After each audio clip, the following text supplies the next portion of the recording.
Hello my dear স্যামজন নিশ্চয়ই আপনারা অনেক ভালো আছেন। আজকে কিন্তু আমাদের চ্যানেলে খুব ইন্টারেস্টিং একটা ভিডিও আপলোড করা হয়েছে টেকনো স্পার্ক 7 নিয়ে। এই স্মার্টফোনের একটা ভালো রকমের হাইপ এই মুহূর্তে রয়েছে, তো যারা ফুল রিভিউর জন্য অপেক্ষা করছিলেন ডেসক্রিপশনে লিঙ্কটা দেওয়া থাকলো।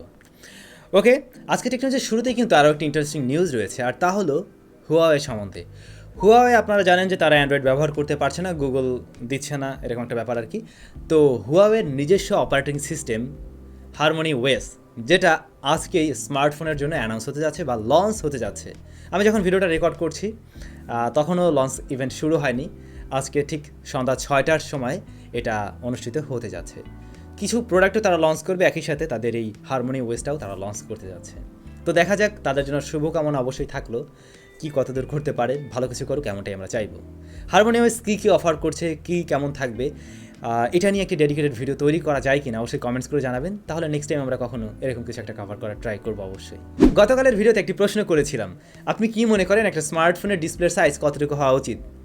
তো রেজাল্ট যেটা এসেছে আমার মনে হলো গড়ে আসলে এমনটাই দাঁড়ায় 6.2 আর 3 থেকে এটা 5 পর্যন্ত, এর উপরেও না নিচেও খুব কম।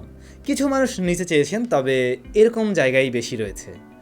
6.4টা আমরা ধরে নিতে পারি। আর আমাদের আজকের ভিডিওর প্রশ্ন হলো, আপনি কি মনে করেন ডিসপ্লেতে কোন ধরনের ক্যামেরা ব্যবহার করা উচিত? মানে পাঁচল, নাকি ওয়াটার ড্রপ নস, ইউশেপ নস, নাকি আইফোনের বিশাল বড় নস, নাকি pop up selfie camera? Comments করে জানাতে ভুলবেন না। ওকে, পরবর্তী নিউজটি রয়েছে অ্যাসুসের তরফ থেকে। কিছুদিন আগে থেকে আমরা জেনে আসছিলাম আসুস এবং স্ন্যাপড্রাগন মিলে একটি স্মার্টফোন নিয়ে আসছে, মানে একটা কোলাবের মাধ্যমে একটি স্মার্টফোন নিয়ে আসবে। তো ফাইনালি সেই স্মার্টফোন হয়তো আসতে যাচ্ছে এবং অলরেডি সেটা গিগবেঞ্চ সাইডে লিস্টিং হয়েছে। আর ওই স্মার্টফোনে যে প্রসেসরটি থাকবে তা হলো কোয়ালকম স্ন্যাপড্রাগন 888+, এবং যতদূর সম্ভব এই প্রসেসর দিয়ে এই স্মার্টফোনটাই হবে প্রথম কোনো স্মার্টফোন। এছাড়াও অ্যাসুসের আরও একটি স্মার্টফোন টিনা সার্টিফিকেশনের লিস্টিং হয়েছে, আর ওই স্মার্টফোনে থাকবে কোয়ালকম স্ন্যাপড্রাগন 888 প্রসেসরটি। 16GB পর্যন্ত র্যাম রয়েছে সেখানে, এবং এটাও অ্যাসুসের কোনো একটি গেমিং ডিভাইস, তবে মডেল নাম্বার কি, কোন ফোন এখন পর্যন্ত জানা যায়নি। তো এই গেমিং ডিভাইসটিতে ব্যাটারি থাকবে 3840 mAh। তো আমার মনে হয় গেমিং ডিভাইস হিসেবে আরেকটু ব্যাটারি বেশি থাকলেই ভালো। আইফোন 13 সিরিজ আসতে যাচ্ছে, আপনারা জানেন, এবং এবারেও আইফোন 13 সিরিজে যতদূর সম্ভব এটাই থাকছে, মানে এই যে বিশাল বড় যে নসটা এটা থাকবে, এটা পরিবর্তন আসবে না। তবে ভালো বিষয় যে এবারের আইফোনে বা আইফোন 13 সিরিজে ব্যাটারিতে পরিবর্তন আসছে বড় রকমের, বিশাল বড় ব্যাটারি থাকবে। বিশাল বড় বলতে আইফোন হিসাবে বিশাল বড়ই বলা যায়। যেমন আইফোন 13 এবং 13 প্রো ও দুটাতে থাকবে 3095 mAh ব্যাটারি, আর প্রো ম্যাক্স যেটা সেটাতে থাকছে 4352। এবং মিনি, আমরা শুনেছিলাম যে মিনি নাও আসতে পারে, তবে আইফোন 13 সিরিজে যতদূর সম্ভব মিনি আসছে এবং ওটাতে থাকবে 2466 mAh ব্যাটারি। তো বলা যায় ব্যাটারিতে অবশ্যই আগের চাইতে ইম্প্রুভমেন্ট রয়েছে। শুধু ব্যাটারি না, তার ডিসপ্লেতে এবারে ইম্প্রুভমেন্ট থাকবে। যেমন 120 Hz রিফ্রেশ রেটের LTPO ডিসপ্লে দিয়ে আসবে এই স্মার্টফোন। এর বাইরে এই স্মার্টফোন কী অফার করবে, আর কী থাকবে, কেমন চেহারায় আসবে, সে ব্যাপারে এখন পর্যন্ত একদম ইন ডিটেলসে তেমন কিছু জানা যায়নি। এ মাসের এই 8 তারিখে ইন্ডিয়ার মার্কেটে পোকো M3 5G স্মার্টফোনটি লঞ্চ হতে যাচ্ছে। মিডিয়াটেক ডাইমেনসিটি 700 দিয়ে আসবে এই স্মার্টফোন, যেটা একটি 5G প্রসেসর আপনারা জানেন। IPS LCD প্যানেলে আসবে এবং এতে থাকবে 90 Hz refresh rate, 5000 mAh battery, 18 ওয়াটের ফাস্ট চার্জিং সিস্টেম, আর এর রেয়ারে থাকবে 48 মেগাপিক্সেলের ক্যামেরা, ফ্রন্ট 8 মেগাপিক্সেলের ক্যামেরা। ভাই লোক, আপনারা জানেন যে OnePlus Nord C নামে একটি স্মার্টফোন আসবে, এবং ওই মোবাইল ফোন কী নিয়ে আসছে সে ব্যাপারে আমরা আলোচনা করেছি গতকালকের ভিডিওতে, আমরা জানিয়েছি। তো ওই মোবাইল ফোনের রেয়ারে আমরা জানি যে 64 মেগাপিক্সেলের মেইন ক্যামেরা দিয়ে আসবে, কিন্তু সেখানে অমিনি ভিশনের সেন্সর দিয়ে আসছে। সনি কী দোষ করছিল, স্যামসাং কী দোষ করছিল কে জানে। OnePlus-এর ফোনে আমরা সনির ক্যামেরা আশা করতেই পারি বা সেন্সর আশা করতেই পারি, বাট সেখানে অমিনি ভিশনের ক্যামেরা দিয়ে আসবে। জানি না OnePlus-এর এই ফোনের ক্যামেরা কেমন কী হচ্ছে।